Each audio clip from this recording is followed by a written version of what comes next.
Good morning बेटा, good morning. कहते हैं साउंड नहीं आ रही। अभी माइक लगाई भी है, माइक लगा भी है बेटा। मैं तो ऐसे ही मजे ले रहा था। जब माइक लगाई नहीं है तो साउंड कहाँ चाहिए? तो साउंड नहीं आ रही, माइक ऑफ है। माइक लगाई नहीं है, मैं तो ऐसे ही मजे ले रहा था तुम्हारी सुबह सुबह ना। चलो जी, गुड मॉर्निंग मेरे बच्चे, good morning all of you. Good morning, नमस्कार, सत श्री अकाल, अस्सलाम वालेकुम, खम्मा खानी।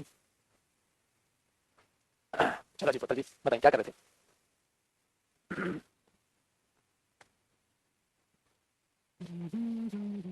अब आ रही है साउंड?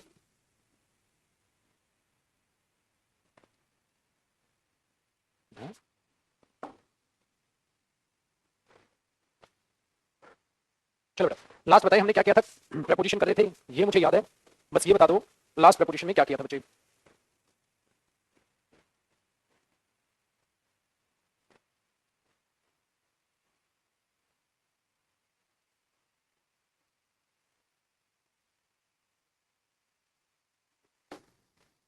ओके जी, चलो याद आ गया। फिक्स प्रपोजिशन हमने कुछ देखी थी, वर्ब के साथ, एडवर्ब के साथ और एडजेक्टिव के साथ, ठीक है। कुछ फिक्स प्रपोजिशन हमने देखी थी। अब बातचीत को जरा आगे बढ़ाते हैं बेटा, हम फिक्स प्रपोजिशन के आगे की बातचीत करते हैं। इस कॉन्सेप्ट का मतलब है transitive verb concept. Transitive verb concept, transitive verb concept. भाई इस कॉन्सेप्ट से भी बहुत सारे एरर्स जो आते हैं, ठीक है। इस कॉन्सेप्ट से भी बहुत सारे कॉन्सेप्ट से, मतलब इस कॉन्सेप्ट से भी जो है एरर आते हैं। वही मिक्स कॉन्सेप्ट जो हम कर रहे थे उसी का अगला ये कॉन्सेप्ट, ठीक है। तो बेटा है क्या ट्रांजिटिव वर्ब कॉन्सेप्ट का मतलब क्या होता है? देखो, जो अपने आप में ट्रांजिटिव वर्ब होता है, चुटकुल साथ साथ कॉपी करना बेटा, ठीक है। अपने आप में मेरे बच्चे जो ट्रांजिटिव वर्ब होता है वो अपने बाद अपना ऑब्जेक्ट जरूर लेती है। आपने बोला ठीक है बेटा। ऑब्जेक्ट दो टाइप के होते हैं, एक तो डायरेक्ट ऑब्जेक्ट, आपने बोला ठीक है, और एक इनडायरेक्ट ऑब्जेक्ट। साथ साथ होते हैं डायरेक्ट ऑब्जेक्ट, इनडायरेक्ट ऑब्जेक्ट। तो पहले डायरेक्ट आ जाता है, फिर इनडायरेक्ट आ जाता है। तो याद रखना, जब आप ट्रांजिटिव वर्ब के बाद डायरेक्ट ऑब्जेक्ट लिखते हो, हाँ, तो प्रेपोजिशन की कोई नीड नहीं होती, नो नीड। प्रेपोजिशन की कोई नीड नहीं होती, नो नीड। जैसे हमने कोई भी ट्रांजिटिव वर्ब यूज की और इसके बाद डायरेक्ट ऑब्जेक्ट लिखा, तो बेटा ध्यान से सुनो, अगर मैं ये लिखता हूं ही एट ऑफ एन एप्पल, तो आप ये बताओगे यार इस ऑफ की यहां कोई जरूरत ही नहीं है, इस ऑफ की यहां कोई जरूरत ही नहीं है। तो हम बोलेंगे ही एट एन एप्पल, उसने एक एप्पल खाया था। भाई बात सिंपल हो गई, सीधी सादी, ठीक हो गया। तो ही एट एन एप्पल, उसने एक एप्पल खाया था। तो होता क्या है मेरे बच्चे, जब कभी भी आप प्रीपोजिशन यूज करते हैं तो उसकी रिक्वायरमेंट होनी चाहिए। अगर उसकी रिक्वायरमेंट नहीं है तो यूज क्यों करोगे? अच्छा, रिक्वायरमेंट कैसे पता चलती है? उसके लिए हमने क्या करना है बेटा, जब आपके पास वर्ब होती है, हाँ, तो उस वर्ब के बाद जब कोई डायरेक्ट ऑब्जेक्ट आपका यूज होता है। अब ये डायरेक्ट ऑब्जेक्ट क्या होता है बेटा? डायरेक्ट ऑब्जेक्ट वो होता है जो वर्ब के साथ डायरेक्टली रिलेटेड हो। डायरेक्ट ऑब्जेक्ट क्या होता है? जो वर्ब के साथ डायरेक्टली रिलेटेड हो, directly related to the verb, directly related to the verb. जो वर्ब के साथ डायरेक्टली रिलेट करता है उसे हम डायरेक्ट ऑब्जेक्ट कहते हैं, ठीक है बेटा। इनडायरेक्ट ऑब्जेक्ट कौन होता है? जो इनडायरेक्टली रिलेट करता है, indirectly related to the verb, जो वर्ब के साथ इनडायरेक्टली रिलेटेड करता है। अभी डायरेक्ट का मतलब क्या हुआ? देखो, ही एट, हाँ, उसने खाया, क्या खाया? An Apple. ही एट, उसने खाया, क्या खाया? An apple. तो बच्चे जो डायरेक्ट ऑब्जेक्ट है इसका एन एप्पल, ठीक है, खाया तो खाएगा। अब इसीलिए मैंने हमेशा आपको एक बात बताई थी ना कि भाई मैंने अगर ये बोल रहा हूँ आई टीच इंग्लिश, तो मैं क्या पढ़ाता हूँ? इंग्लिश। किसको पढ़ाता हूँ? To her. तो अगर आप ध्यान से देखोगे ना, तो इसमें तो एक ही ऑब्जेक्ट था डायरेक्ट, इसमें एक ही ऑब्जेक्ट था डायरेक्ट, वहां पर एक नहीं दो ऑब्जेक्ट है, बट दोनों में कहानी क्या है? आई टीच, क्या पढ़ाता हूँ? इंग्लिश, तो ये डायरेक्ट ऑब्जेक्ट हुआ। अच्छा, किसको पढ़ाता हूँ? वो इनडायरेक्ट ऑब्जेक्ट हुआ। और अब आप क्या देख पाओगे कि डायरेक्ट ऑब्जेक्ट तो वर्ब के बाद विदाउट प्रीपोजिशन आ गया, हाँ जी। बट अब आप एक चीज ये देख पाओ बेटा कि हर वहां विदाउट प्रीपोजिशन नहीं आया। क्यों नहीं आया? कि I teach English to her, I teach English to her.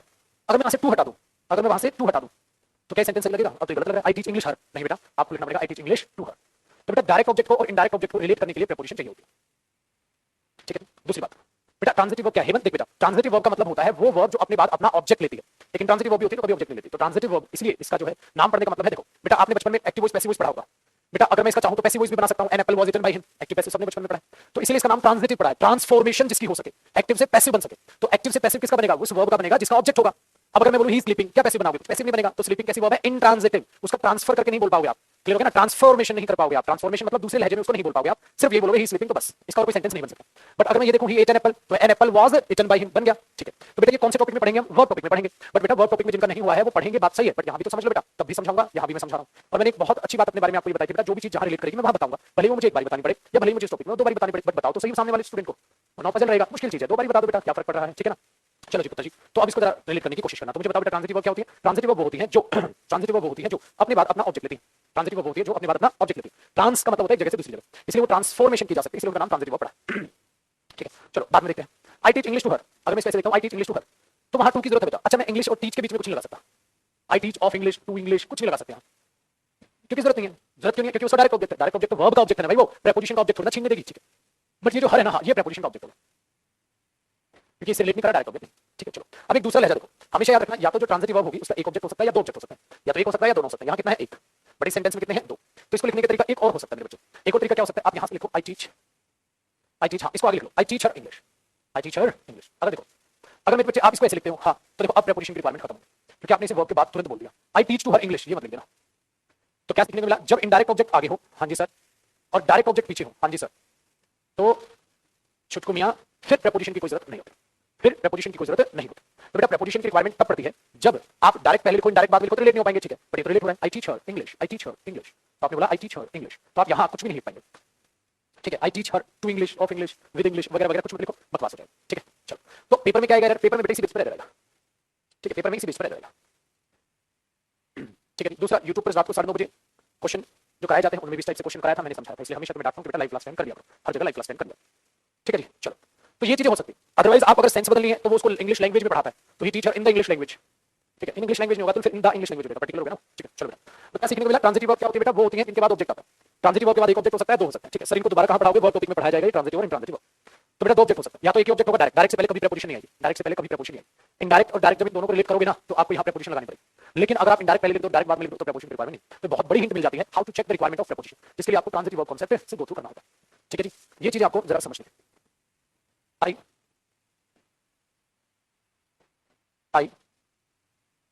attend to all the classes.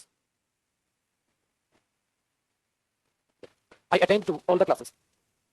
अच्छा बेटा गड़बड़ क्या नजर आई, I attend to all the classes, अरे गड़बड़ हो गया तो क्या गड़बड़ हो गई, ध्यान से सुनो बेटा, I attend all the classes direct बोल दो ना, टू लगाने की जरूरत क्या है, I attend to all the classes, अरे I attend all the classes, तो डायरेक्ट इसका ऑब्जेक्ट बनेगा, हाँ, तो इसको प्रेपोजिशन की रिक्वायरमेंट नहीं है, ठीक है।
ये बच्चा पूछ रहा है सर कैसे पता चलेगा डायरेक्ट है इनडायरेक्ट, बेटा देखो पढ़ाते हो तो क्या पढ़ाते हो, इंग्लिश तो डायरेक्ट हुआ नहीं, इससे रिलेट, किसको पढ़ाते हो तो एक्स्ट्रा खरपतवार हुई, ठीक है। ऐसे देखो अटेंड क्या करते हो क्लासेस, तो सिंपल है, किसकी वजह से करते हो, किसके लिए करते हो तो एक्स्ट्रा बातें हुई। अच्छा ही एन एप्पल, क्या खाया था उसने, एप्पल खाया था, ठीक है, किसके लिए खाया था वो चीज एक्स्ट्रा एक्सप्लेनेशन होगी, ये से पता चलेगा, ठीक है जी। पुत्र जी आगे देखो बातचीत, तो ये था ट्रांजिटिव वर्ब कांसेप्ट, इसे आप दिमाग में बैठा के रखो। अब एक और इंपॉर्टेंट कांसेप्ट, एक और इंपॉर्टेंट चीज मैं आपसे डिस्कस करने वाला हूं, तो आप इसकी हेडिंग बनाइएगा, सुपरफ्लुअस कॉन्सेप्ट, या ऐसे लिखो सुपरफ्लुअस प्रेपोजिशंस। बेटा ये बहुत ही शानदार कॉन्सेप्ट है, ठीक है, जो एग्जामिनर का फेवरेट रहता है, इसमें बच्चा बहुत कंफ्यूज होता है, चीजों को रट के चलता है, आपको नहीं रटनी है, आपको इसे बहुत ध्यान से समझना है। तो हेडिंग बनाएं सुपरफ्लुअस प्रेपोजिशंस, ठीक है। हाँ जी बेटा, transitive verb direct indirect object की बहुत डिटेल में होगा, बट वर्ब भी होगा, यहाँ जितना प्रेपोजिशन से रिलेटेड है बेटा, ठीक है। तो उस तरीके से हम लोगों ने इसको देखा। देखो बेटा सुपरफ्लुअस प्रेपोजिशन, अच्छा सुपरफ्लुअस का मतलब क्या होता है, जिस चीज की रिक्वायरमेंट नहीं थी आपने उस चीज को वहां लिख दिया, सुपरफ्लुअस जिसका मीनिंग ऑलरेडी वहां था, आपने खामखा वहां सुपरफ्लुअस उस बात को वहां मेंशन कर दिया, तो इसको बोलते हैं हम सुपरफ्लुअस प्रेपोजिशंस का कांसेप्ट, ठीक है। कैसे ये काम करता है, चलो एक बार बातचीत को समझने की कोशिश करते हैं। भाई पहला हैश लगाना और एक एग्जांपल लिखने की कोशिश करना, बेटा पहला हैश लगाना और एक एग्जांपल लिखने की कोशिश करना। मैंने बोला बेटा he entered into my room to talk to me, देखो पिताजी देखो टॉक टू मी कराया था ना कल, टू आ जाता है, बट यहाँ अब आपको क्या गड़बड़ दिखाई देगी, he entered into my room to talk to me, इसमें क्या गलती है कोई बता दे तो मैं लड्डू बटवा दूं जरा, क्या गलती है।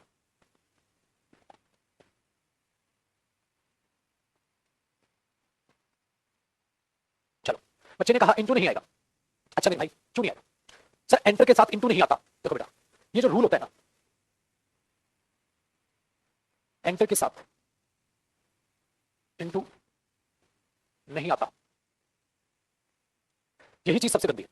जब आप इस तरीके से, ठीक है, इस तरीके से चीजों को रखते हैं हमारे साथ, वही मेरे बच्चे सबसे बकवास तरीका हो जाता है, ठीक है, यही सबसे बकवास तरीका हो जाता है कि एंटर के बाद इंटू नहीं आता। जब आप इस तरीके से चीजें रखोगे ना बेटा तो बिल्कुल भी मजा आएगा नहीं पढ़ाई लिखाई में। और ये बात बताओ, मैंने आपको इतना सारा प्रेपोजिशन पढ़ा दिया, अब तक आपको प्रेपोजिशन बोरिंग नहीं लगा, अब तक आपको ऐसा नहीं लगा कुछ हटना पड़ रहा है ही नहीं भाई। तो बहुत ही प्यारा इंटरेस्टिंग टॉपिक है प्रेपोजिशन, बस उसको समझने के लिए समय दो, उसको अच्छे से समझो, अपना मानो, उसको प्राय मत मानो।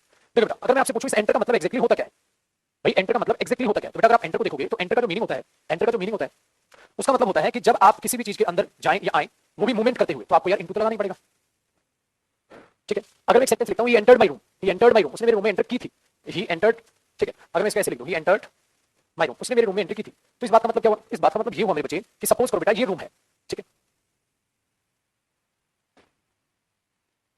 ये दरवाजा।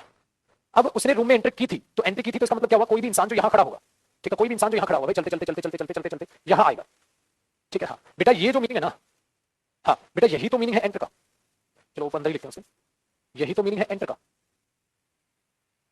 ठीक है, यही तो मीनिंग है एंटर का, ठीक है। तो बेटा ये जो एंटर का मीनिंग है वो ये। अच्छा ये चीज क्या है? इधर से देखोगे तो गो और अंदर से देखोगे तो कम, बट इस मोमेंट को दिखाने के लिए क्या लगेगा? इनटू। तो कम इनटू या go into. He is going into his room. पहले ऐसी तो सिचुएशन रही होगी, वो रूम में जा रहा होगा तो आप यही बोलोगे इनटू आ जाएगा, ठीक है जी। और उस साइड से देखोगे तो आ रहा होगा, इधर से जा रहा होगा और इधर से देखोगे तो आ रहा होगा, कुछ भी होगा। हाँ तो उसी के साथ तो टू लगाते हो। He went into, he went, ठीक है, into his room to talk him. अगर मैं एक सेंटेंस लिखता हूं बेटा, he entered to her room, he entered to her room, into her room, he entered into her room, मैंने लिखा। और एक ये लिखा he went into her room। तो एक बात बताओ, अगर मैं इसको देखता हूँ he went into her room, वो उसके रूम के अंदर गया था, हाँ, इसका मतलब उसने उसके रूम में एंटर की होगी। हाँ बेटा देखो तो सही, एंटर का मतलब एग्जैक्टली वेंट इनटू है। हाँ तो इनटू इनटू अगर आप दो बार लगाओगे, हाँ तो बेटा ये सुपरफ्लूअस नहीं हो जाएगा? तो ये सुपरफ्लूअस नहीं हो जाएगा। हाँ इसका मतलब एंटर का मतलब ही कम या गो इनटू प्लस होता है, तो इसके साथ इनटू लगाने की जरूरत नहीं है, वो सुपरफ्लूअस है। बस मेरे बच्चे आपने ये चीजें सीखनी है। जिस दिन आप इतनी गहराई से चीजों को देखने लग जाओगे उस दिन बेड़ा पार हो जाएगा। तो या तो मैं बोलूं he went into her room to talk to her, या मैं बोलूं मेरे बच्चे, या मैं बोल दूं he entered her room, तो दोनों का मतलब बराबर है। तो बेटा he entered my room, ठीक है, और he came into my room, उसने मेरे रूम में एंटर किया था, वो मेरे रूम में आया था, he came into my room। तो मेरे बच्चे दोनों का मतलब क्या निकलेगा? सेम निकलेगा। तो अगर आप यहाँ इंटू लगाओगे तो भाई साहब गलत नहीं होना चाहिए। अगर आप इन चीजों को समझोगे तो बेटा मजेदार है इंग्लिश लैंग्वेज, इसमें कोई गुनाह नहीं किया है। जो तुम उसको माथे में सिलवटे देख करके डालते देखते हो, और ये प्रपोजिशन ही है बेटा। जितना ज्यादा टाइम बिताओगे, जितना ज्यादा पढ़ोगे ना, उतना ज्यादा चीजें क्लियर होती चली जाएंगी। तो चलो जी चुटकुलियां, इसको कॉपी करो। अभी खत्म नहीं हुआ सुपरफ्लूअस कॉन्सेप्ट, समझ आ गया ये चीज। अब इसको बच्चा क्या करता है? रट लेता है, ठीक है। क्या रट लेता है? एंटर के साथ इंटू का प्रयोग ना करें स्वाहा। ये चीजें गलत है, ये चीजें गलत। फटाक से कॉपी करो, फटाक से कॉपी करो बेटा। टाइम पे आया करो, बच्चा एक बार फिर बता दो सर बेटा, टाइम पे आया करो। टाइम पे आया तो इसमें कोई गोली बारूद नहीं चलाया मैंने, किसको दोबारा बताने की जरूरत पड़ेगा, ठीक है। दिनेश बेटा टाइम पे आया कर। कभी भी ये ना सोचो कि टीचर को पता नहीं चलेगा, तुम बाद में क्लास ऑन करोगे और तुम कह दो एक बार और। शेर शायरी थोड़ी ना चल रही है, एक बार और हो जाए, एक बार और हो जाए। चलिए भाई साहब आगे नई चीज अर्ज की है, मेरा ध्यान से सुनना बेटा। एंटर के साथ अगर आप इंटू लगाते हैं तो आपने देखा कि वो गलत है। अब जो बच्चे रूल रट के जाते हैं, देखो बेटा इधर जो रूल लिखा था मैंने इसको काटा कि ये गलत है, अधूरी नॉलेज है। क्यों काटा अब मैं बताता हूँ, ठीक है। तो ये काटा नहीं, रूल मत रख लेना, बर्बाद हो जाओगे। चलो देखो जी पुत्र जी, भाई मैंने एंटर के साथ इंटू देखा वहां, आपने बोला ठीक है सर, क्या है? अब ध्यान से सुनो। They refuse, they refuse, they refuse to enter the discussion on the matter। मैंने लिख दिया they refuse to enter into the discussion on the matter, ठीक है। ये चीज ये into any discussion कर लो, ये ज्यादा सुटेबल रहेगा। into any discussion on the matter। अब एक सेंटेंस लिखा बेटा, इसका ना, ठीक है, इसका ना मीनिंग सोच के देखो पुत्र जी, जो सही मीनिंग सोच लेगा उसका बेटा पार अपने आप हो जाएगा। बताओ बताओ, एक और लिख देता हूं। Medical ethics, medical ethics also enter into the question। ये देखो भाई मैंने दो क्वेश्चन ऐसे लिखे जिसमें एंटर इनटू है, ये चीज। एक और देख लो, मैंने लिखा the government entered into the agreement। मैंने लिख दिया the government entered into the agreement. देखो the government entered into the agreement या विद द प्राइवेट फॉर्म, ऐसे लिखो with agreement with the private firm. देखो बेटा अब तीन जगह मैंने एंटर इनटू आपके लिए वहां पर यूज किया। आप देख पा रहे हो यहां एंटर इनटू, यहां एंटर इनटू, यहां एंटर इनटू। अब जब कभी भी आपको एंटर और इनटू एक साथ दिखाई दे तो रटने वाले बच्चे क्या है? Very good. तो ये जो रटने वाले बच्चे हैं ये अपने आप में ये सोचते हैं कि यार ये चीजें ना गलत हो जाती है और सीधा काट देते हैं। बताओ गलत या सही? एक बात याद रखना बेटा, एंटर के साथ इनटू जुड़कर एक फ्रेजल वर्ब बनती है, और मैंने कहा था ना फ्रेजल वर्ब याद करनी पड़ती है, कौन किसके साथ क्या रूप में बनता है। इसका मतलब होता है बिकम इन्वॉल्व्ड, किसी चीज में इन्वॉल्व होना। बिकम इन्वॉल्व्ड, इन्वॉल्व में चाहे बेटा कोई वो एग्रीमेंट हो, चाहे कोई वो डिस्कशन हो, चाहे कोई वो मैटर हो, ठीक है, चाहे कोई वो फैक्टर हो। फैक्टर का मतलब क्या है देखो मैं बताता हूं, ये चीज। Medical ethics also enter into the question, मतलब तुम you want to decide something but medical ethics आपके आड़े आ रहे हैं, यार ये भी बीच में आ रहे हैं कि मेडिकल एथिक्स नहीं कहते ऐसा हम कर ले, तो मेडिकल एथिक्स भी हमारे बीच में आ रहे हैं, आड़े आना। Refuse to enter into any discussion, भाई मैं बीच में नहीं आऊंगा भाई, तो बीच में आना, देखो मीनिंग बदल गया इसका, अंदर आना नहीं है। Very good. The government enter into agreement में जो है एंटर कर दे, मतलब सपोज करो पहले वो एग्रीमेंट अलग अलग के बीच में था, अब मैं भी उसके बीच में कूद रहा हूं, ठीक है, इन्वॉल्व हो रहा हूं, तो याद है, तो तीनों सही।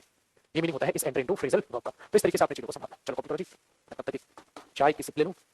चाय पिएगा कोई बच्चा? नहीं ना बेटा, ग्रीन टी तो वैसे भी नहीं पीनी चाहिए, कड़वी होती है, मत पिया करो।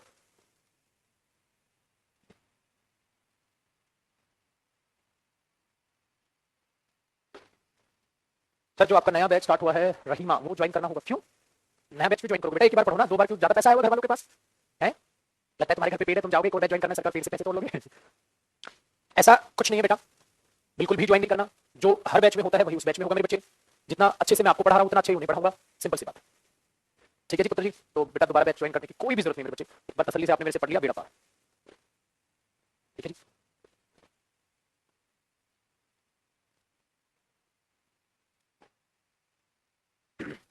चलो चुटकू, आगे अगले क्वेश्चंस को देखते हैं मेरे बच्चे, और फटाफट आंसर करने की कोशिश कीजिएगा जरा। पेश खिदमत है आपके सामने अगले क्वेश्चंस। इन्फॉर्म्ड, इन्फॉर्म्ड, अब देखो बेटा, इन्फॉर्म भी एक वर्ब होती है, ठीक है, उसको समझना है। Informed about the matter, informed about the matter to me.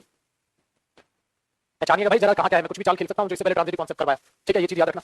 Next, I have got, I have got some information, some information about the matter. Copy करते चलना है, चीजों को समझते हुए चलना है। I ordered, I ordered for 2 books yesterday. Next, I have placed an order for 2 books. Next,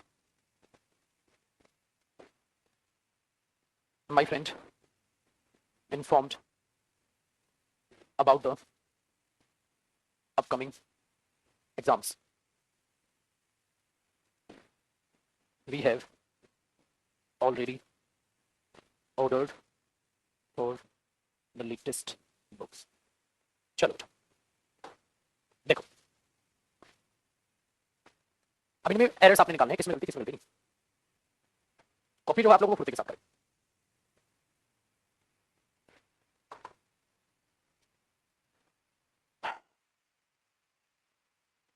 देखो हमने बोला he informed about the matter। देखो जब इन्फॉर्म्ड अपने आप में वर्ब है, ट्रांजिटिव वर्ब है। हाँ बेटा, इन्फॉर्म किया, व्हाट क्या किया, मैटर इन्फॉर्म किया, तो यार ये तो इसके बाद डायरेक्ट आ रहा है, प्रेपोजिशन की कोई जरूरत नहीं है। अब ये भी समझाया था ना कि भी प्रेपोजिशन की जरूरत नहीं पड़ती, ठीक है।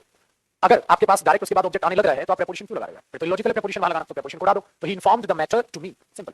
Next, I have got some information about the matter. अब देखो, अब ये वर्ब नहीं रही पगले, जो रखते हैं ना उनके लास्ट ढूंढता हूं मैं। अब ये नाउन हो गया, इन्फॉर्म को अगर नाउन बनाओगे तो क्या बन जाएगा? इन्फॉर्मेशन, नाउन बन गया, ठीक है जी, नाउन बन गया। तो I have got some information, ये अपने आप में क्या बन गया बेटा? नाउन बन गया। और नाउन के बाद ये जाएगा प्रेपोजिशन, और इसके बाद जो मैटर आ रहा है वो क्या है? नाउन, ठीक है जी। तो बेटा इन दोनों, इस नाउन को और इस नाउन को रिलेट करने के लिए महाराज कुछ ना कुछ तो चाहिए होगा, ठीक है। कि आई हैव गॉट, ये वर्ब है, गॉट क्या? Some information the matter, some information the matter. अरे लॉजिकल कोई ना कोई प्रेपोजिशन की तो जरूरत पड़ेगी, तो वो क्या चीज है? अबाउट आएगा। रीजन समझ आ रहा है बेटा? क्योंकि यहां इन्फॉर्म वर्ब थी, अगर वो वर्ब थी तो उसके बाद उसका आने वाला ऑब्जेक्ट डायरेक्ट रिलेट कर जाएगा, ठीक है। और अगर वो नाउन है तो बेटा नाउन है तो इस नाउन को और इस नाउन को रिलेट करने के लिए आपस में प्रेपोजिशन की जरूरत पड़ेगी। ऐसे सीख लिया तो वारी नहीं आ रही बेटा। आ जाओ, आई ऑर्डर्ड, हाँ ऑर्डर किया, कितना? 2 books, हाँ तो डायरेक्ट लिखना यार, वर्ब है। हाँ अब देखो मैंने जानबूझ के ऑर्डर को नाउन बनाया, I have placed an order, अरे ये तो नाउन भी होता है। हाँ, अब ये नाउन हो गया, 2 books नाउन हो गया। हाँ दोनों नाउनों को रिलेट करने के लिए क्या चाहिए होगी? प्रेपोजिशन। चलो, my friend informed about the upcoming exams, my friend informed about the upcoming exams, मेरे दोस्त ने इन्फॉर्म किया था about the upcoming exams, upcoming exams जो आने वाले थे उनके लिए। बेटा इन्फॉर्म फिर से वर्ब है, हाँ आपको जरूरत नहीं। आई हैव ऑलरेडी ऑर्डर्ड, बेटा ऑर्डर फिर से वर्ब है, हाँ उसको जरूरत नहीं। अरे वाह, अब तो छोटे खुद से निकाल लिए तूने। चल बेटा बहुत अच्छी बात है। यूं ही कट जाएगा सफर साथ चलने से। तो झूठ बोलते हैं वो लोग यार जो कहते हैं पहली बार में पेपर नहीं निकलते, सिलेक्शन नहीं होता। मेहनत करने वालों को बेटा इस दुनिया में ना कोई नहीं रोक सकता सफल होने से, ये बात फैक्टफुल है। भले ही मेरे बच्चे मन चाही सफलता ना मिले, एक बात सुनिएगा, गौर करिएगा मेरे शब्दों पे, मेहनत करने वालों को सफलता जरूर मिलती है, भले ही वो मन चाही सफलता ना हो। कई बार ऐसा होता है मन चाही जॉब नहीं मिलती, बट जॉब मिलती जरूर है, वो सफल जरूर होते हैं, भले मन चाहे जॉब उसे ना मिले, बट बेटा लाइफ वो भी बड़ी शानदार होती है। ये चीज अपने दिमाग में आ रहा है।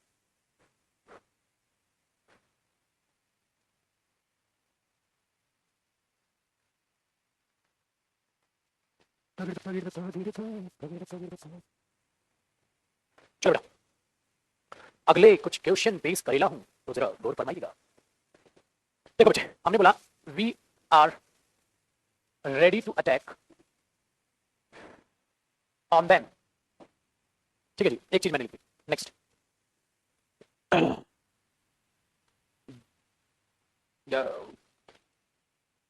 Bye the attack they will break through,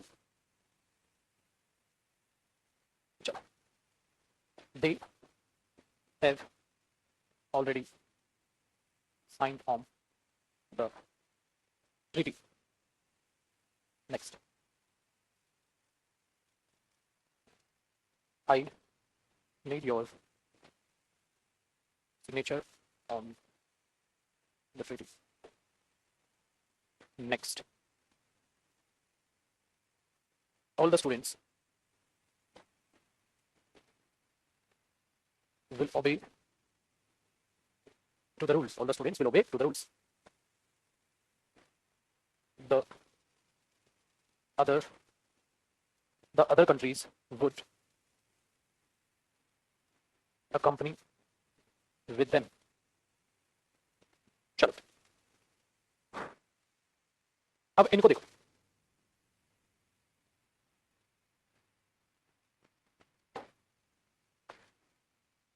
बेटा इनमें क्या है? कहता है we are ready to attack on them. अरे अटैक किसी पर आक्रमण करना, हाँ तो उसके साथ ऑन की सेंस ऑटोमेटिकली होती है। डायरेक्ट उसका क्या लिखो? ऑब्जेक्ट लिखो। Attack them, shoot him direct. ठीक है, अब देखो बाय द अटैक। अब अगर दा गया तो ये द आर्टिकल है, आर्टिकल के बाद अटैक नाउन है। हाँ तो भाई बाय प्रपोजिशन मतलब उसके थ्रू द अटैक लिख सकते थे। By the attack they will break the rule, वो रूल तोड़ देंगे। अगर अटैक किया तो रूल तोड़ देंगे। They have already signed on the treaty. अरे साइन के साथ ऑन की रिक्वायरमेंट नहीं, हाँ सिग्नेचर के साथ होना आ जाएगा क्योंकि ये नाउन है और sign verb. I need your sign, अगर पेपर में साइन लिख देते ना गलत हो जाता। I need your sign, I need your signature. Very good, तो ये ऑन आ गया। Next, all the students will obey the rules. Obey किसको करेंगे? रूल्स। अरे डायरेक्ट उसका ऑब्जेक्ट आ रहा है, ओबे द रूल्स। ठीक है चलो, follow me, follow to me तो नहीं लिखोगे, follow me, follow to me ना, follow me. The other countries would accompany का मतलब क्या होता है? किसी का साथ देना। हाँ तो साथ देने के साथ ऑलरेडी विद का मीनिंग है तो इसलिए नहीं आता, तो गलत। फटाक से कॉपी करो, फिर कुछ अगले और एग्जांपल लिखो। इन पर पेपर में बेटा जो भी मैं एग्जांपल से लिखवा रहा हूं ना, मेरे बच्चे पेपर में आए तो इन्हीं से आएगा, इनसे बाहर नहीं आएगा। ऐसा बिल्कुल कंफ्यूज मत होना कि कुछ अलग आ गया तो आ नहीं सकता। जितनी भी रिलेवेंट है चीजें जो आने के लायक है वो सारी मैं आपको करा दूंगा, तो इनसे बाहर आपको चीजें वैसी नहीं दिखेंगी, तो टेंशन लेने की जरूरत है नहीं आपको। बट कॉपी फुर्ती में करो भाई, स्पीड से कॉपी करो। एक अपना रोने लग जाता है मेरे पीछे लगे सर, तो कहां जग रहा है भाई तू? सुबह सुबह दोपहर हो गई अब तो। चलो सेकंड बताएं, सेकंड में क्या बताएं बेटा? अटैक नाउन है, अटैक वर्ब भी होता है बच्चों, नाउन भी होता है।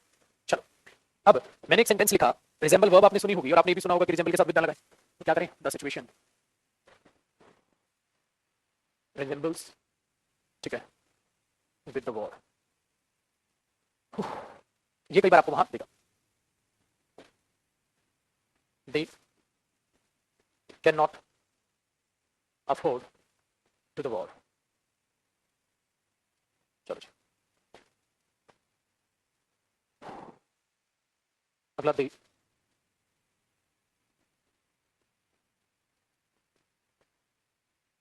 reached to Mumbai on time. I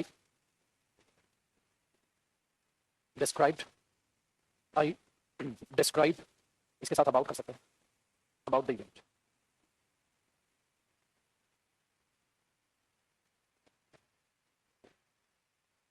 He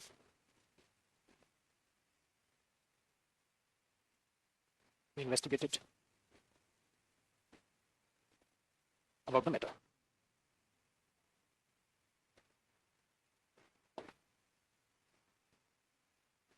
My team comprised of 8 members. भाई कॉपी प्लीज साथ साथ रखना, मैं साइड ही होकर लिख रहा हूँ। और किसका बता दें? ये लिखो, we should love to each other, one another. Next, inform to his friends. ठीक है, और इन्फॉर्म टू हिज फ्रेंड्स। ये चीजें तो बताओ बेटा क्या क्या चीजें आपको गलत नजर आ रही है?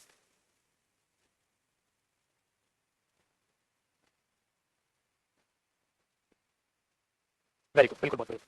ध्यान दो, द सिचुएशन रिजेंबल्स, बेटा किसी के साथ मैच होना, इसके साथ विद की जरूरत नहीं। They can not afford the war, I can not afford it, वहां तो तू डायरेक्ट ऑब्जेक्ट लिखेगा। अब मैंने बोला ना जब डायरेक्ट ऑब्जेक्ट कोई डिमांड कर रहा है अपनी तो उसके बाद लिख दो। Next, they reached to Mumbai, illogical हुआ क्योंकि रीच का मतलब क्या होता है? आना, तो पहुंचे तो वहां टू तो ऑटोमेटिकली उसमें इंक्लूडेड होता है। ठीक है जी, टू तो ऑटोमेटिकली इंक्लूडेड होता है। वो मुंबई आया था, he came to Mumbai on time. ठीक है, तो he reach Mumbai on time, तो केम टू या गो टू ऑटोमेटिकली उसमें रीच में शामिल है, तो मुंबई डायरेक्टली खोरी एडवर्ब भी बन जाएगी। चलो, I described about, I described the event. Investigated about, ना ना ना ना, तो he investigated the matter. My team comprised automatically of की सेंस रखता है, कितने मेंबर्स उसमें हैं। ठीक है, we should love one another, we should love one another, तो लव के बाद ऑटोमेटिकली उसका ऑब्जेक्ट आ रहा है। We should love whom, one another. He informed whom, वहां टू की जरूरत नहीं, इन्फॉर्म्ड हिज फ्रेंड। हाँ, ये कर सकते हैं, inform the matter to his friend, ये आ सकता है। तो या तो इसके बाद कुछ लिख दो या इसको हटा दो, समझे ना? बहुत बढ़िया, चलो करो कॉपी। ठीक है, कुछ एक एग्जांपल और है, फिर ये चीजें आपकी हो जाएगी जी खत्म।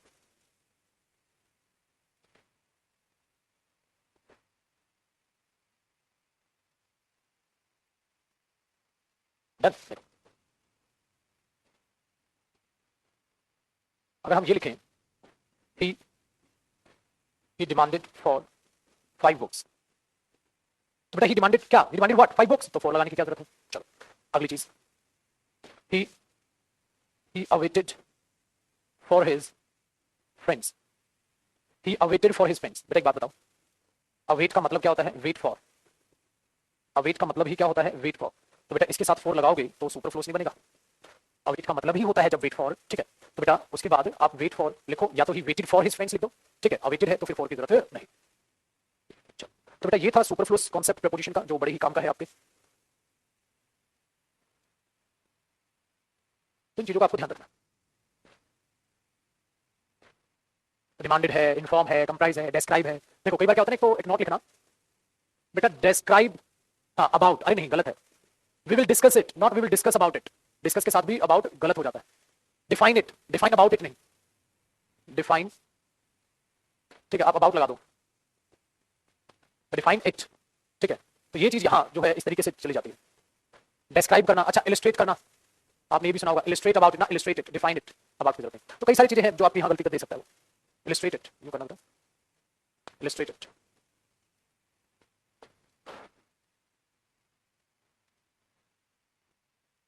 तो डायरेक्ट वहां अबाउट की जरूरत नहीं। तो ये चीजें कई बार आपके पास दे देता है, इसको भी आजू बाजू नोट करके लिख लेना, इनकी भी गलतियां आपके पास दिखाई दे सकती है। करो जी को। ठीक है,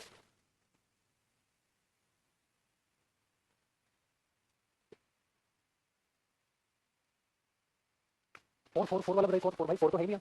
आई डिस्क्राइब, इन्वेस्टिगेट किया तो किसको किया, डायरेक्ट आ रही है। कंप्राइज का मतलब होता है बेटा इंक्लूड करना, तो वो ऑफ की जरूरत ही नहीं है, वो पोजीशन ऑटोमेटिकली दिखाएगा। ठीक है, हो ना कॉपी पक्का?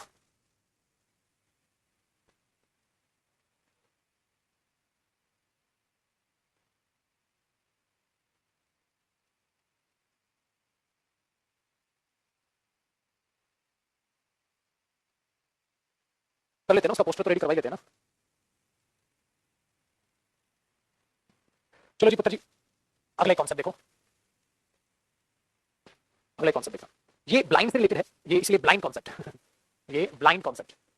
आप बोलोगे सर ब्लाइंड कॉन्सेप्ट क्या होता है? ठीक है, देखो बेटा, ब्लाइंड से रिलेटेड क्या क्या पेपर में आते हैं ना, क्या क्या पेपर में आते हैं, उनको एक बार देखने की कोशिश करते हैं। देखो बेटा, my friend, my friend is, पहले आप ट्राई करना, my friend is blindly, my friend is blind, ठीक है? Next, my friend is blind in या ऑफ वन आई। नेक्स्ट,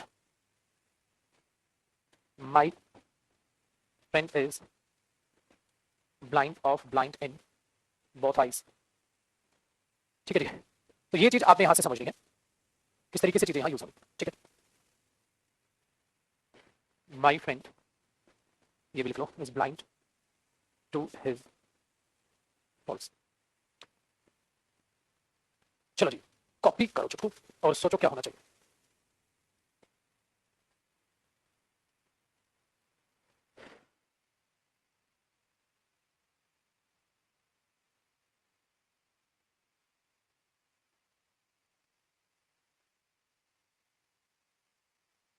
देखो जी, कुछ बच्चे कोशिश सही कर रहे हैं, क्या क्या है गलतियां मैं बता दूं। माय फ्रेंड इज, बेटा ये अपने आप में एडजेक्टिव आएगा, मेरा दोस्त क्या है? ब्लाइंडली, तो एडवर्ब है, मुझे क्या चाहिए? Adjective. My friend is blind, तो बेटा अगर आप ये नहीं लिखते तो माय फ्रेंड इज ब्लाइंड इसका मतलब वो दोनों आंखों से अंधा है। ठीक है, वो दोनों आंखों से अंधा है। तो अब यहां देखो, my friend is blind dash both eyes, अंधापन दोनों आंखों में है, तो ब्लाइंड ऑफ बोथ आईज। जब दोनों आंखों की बात होगी तो ब्लाइंड के साथ आप ऑफ को रिप्रेजेंट करोगे, क्योंकि वो पर्टिकुलर किसी एक में बात नहीं कर रहा है, ब्लाइंड ऑफ बोथ आईज, दोनों आंखों का अंधा है। और जब एक स्पेसिफिक बात करते हैं तो हम इन लगाते हैं, my friend is blind in one eye, in one eye, तो फिर ऑफ नहीं। चलो बेटा, my friend is blind to his fault, बेटा अपनी गलतियों को नजरअंदाज करना, वो ब्लाइंड टू होता है, वो सही है। तो ब्लाइंड इन एक आंख, ब्लाइंड ऑफ दोनों आंख, ब्लाइंड टू नजरअंदाज करना, तो तीनों प्रपोजिशन ब्लाइंड के साथ आती है, किस तरीके से वो आपको पता होना चाहिए। चलो बता, तो ये है हमारा ब्लाइंड कॉन्सेप्ट।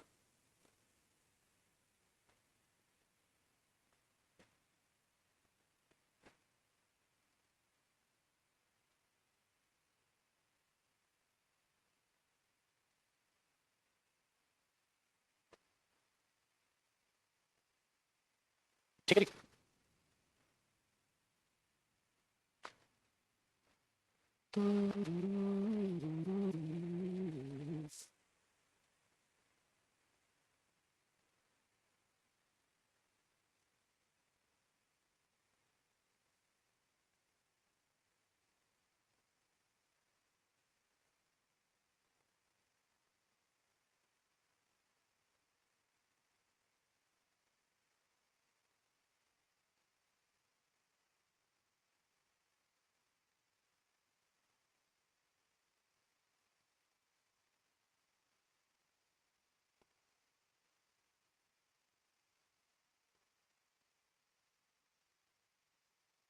ठीक है जी, चलो अगले कॉन्सेप्ट को देखो।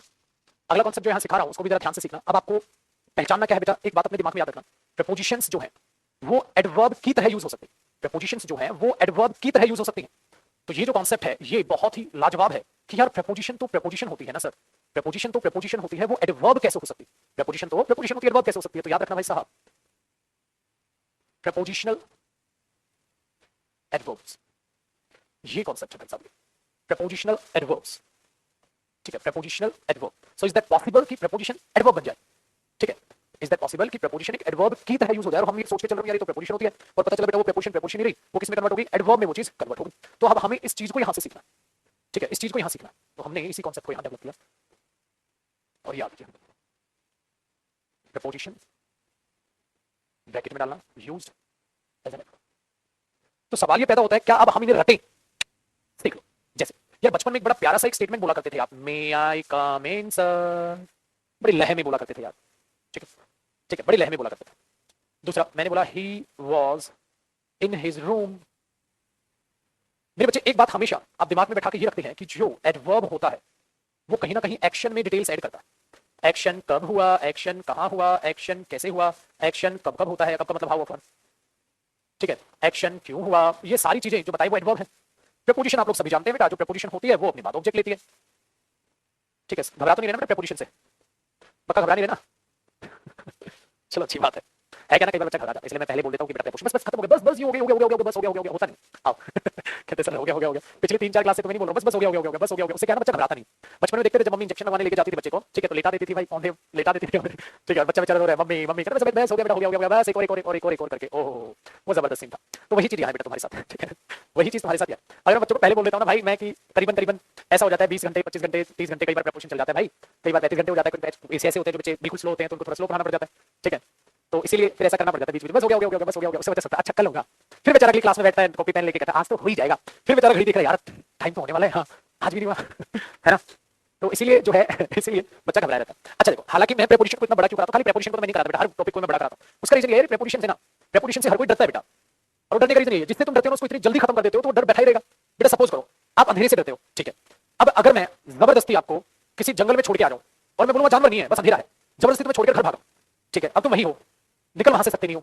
ठीक है भाई, निकल वहां से सकते नहीं हो, भाग तुम कहीं सकते नहीं हो। मैंने बोला तेरे को यहाँ 6 दिन रहना है भाई, तेरे को यहाँ 6 दिन रहना है, किसी भी तरह गुजारा कर ले। तो मैंने स्टार्टिंग में 6 दिन ना बोल के तुम्हें बोले भाई एक रात रहना है किसी भी तरीके से रहा, तो तुम एक रात जगोगे, डरोगे तो जगोगे, डरोगे तो जगोगे। फिर तुमने अगले दिन बोला कि भाई अब तो ले जा, ठीक है, फोन किया अब तो ले जा, बोला नहीं यार एक रात और रह ले। तुमने ठीक है भाई देखा जाएगा, अब तुम एक और रात रुके, फिर जगोगे फिर जगोगे फिर जगोगे, अब 2 रातों से तुम सोई नहीं हो, तो तुम क्या करोगे? रात को नहीं सोओगे, दिन में थोड़ा बहुत सो लोगे, धोखा हो गया। फिर अगली बार बोला एक रात और रुक जा, फिर एक रात और रुक जा, फिर एक रात और रुक जा, खाने पीने की व्यवस्था पूरी, टेंट वेंट लगाया हुआ तुम्हारे लिए सब मस्त था। तो बेटा कितने दिन रहेगा? तो कितने दिन रहेगा?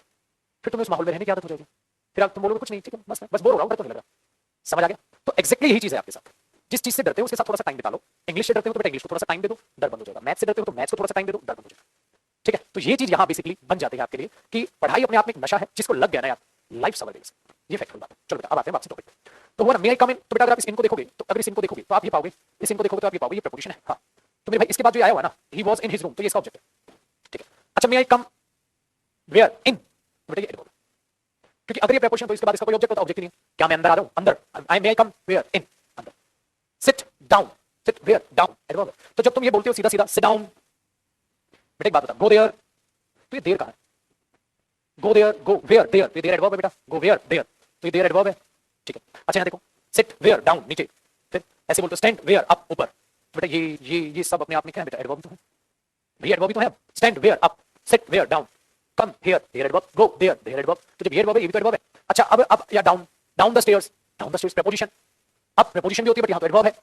ऐसे ही बच्चे आपने यहाँ समझना है। तो प्रपोजिशन के बाद तो ऑब्जेक्ट आता है, बट यार हमने आज तक इन चीजों पर ध्यान ही नहीं दिया, हमने रख दिया मैं कमिंग खत्म है। तो बेटा मे मॉडल है, ये सब्जेक्ट है, ये वर्ब है। हाँ तो बेटा ये एडवर्ब है, मे कम वेयर इन, ये एडवर्ब ऑफ प्लेस बन गई। तो ये एडवर्ब ऑफ प्लेस बन गई जो बता रही है वेयर। तो इन चीजों को अपने दिमाग में डालना है, जैसे ये चीजें समझ आने लगेगी बेटा पार बेटा खुश हो जाओ। ठीक है, चलो ये कॉन्सेप्ट अभी खत्म नहीं हुआ, अगली क्लास में कंटिन्यू होगा। आज के लिए इतना ही। तो अगली क्लास में मैं दोबारा से एक बार स्टार्ट लूंगा और इस कॉन्सेप्ट को बताऊंगा कि प्रपोजिशनल जो है एडवर्ब्स क्या होती है, preposition used as an adverb वो यूज के लिए जाती है। तो इसको कर लेते हैं बेटा, एक काम कर लेते हैं, इसको सेव कर लेते हैं सिर्फ इसी पेज को।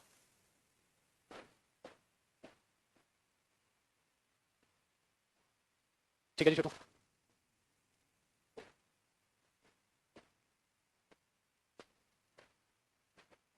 मुझे याद रखना मैंने फर्स्ट लिखा है इस पे, फर्स्ट। तो कहां सेव करते हैं, डेस्कटॉप। ठीक है जी, तो चलो तो अब बातचीत करेंगे बच्चे नेक्स्ट क्लास में इसके बारे में। कल खत्म हो जाएगा प्रपोजिशन। बोलेंगे रहता सर विश्वास नहीं रहा आप पे, जब खत्म करना हो कर दे, है ना, यही सोचोगे तो चलो बेटा कोई बात नहीं। अब मुलाकात करेंगे आपके मेन बैचेज में। Bye bye, take care, love you all, मुस्कुराते रहो, गाते रहो, गुनगुनाते रहो और पढ़ते रहो यार जी जान लगा के। बाय बेटा, बाय।